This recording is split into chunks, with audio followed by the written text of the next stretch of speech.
The Nigerian state, as presently constituted, has all the features of a criminal enterprise. As presently constituted, the Nigerian state has all the features of a criminal enterprise. Yes, Nigeria is today being run in the form of an organized crime. We have fumbled and blundered along for 63 years, most of which have been under misguided military adventurists, punitive overlords, and clueless usurpers of political power. But we cannot survive for much longer as a corporate entity, let alone prosper in unity and peace, or take our rightful place in the community of nations under a bunch of scoundrels. We cannot prosper under a syndicate of gangsters or under a cabal of criminals.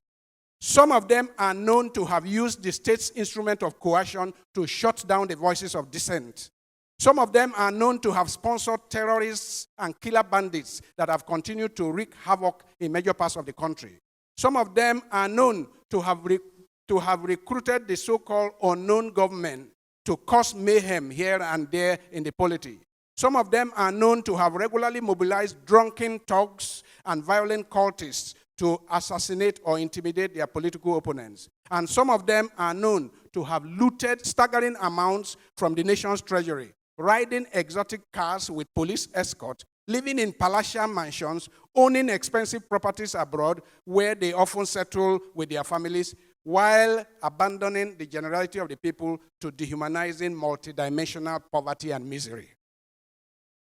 Now, what measure of progress can Nigeria possibly make in our journey towards nationhood, as long as we remain saddled and burdened with such a syndicate of criminals superintending the affairs of our nation?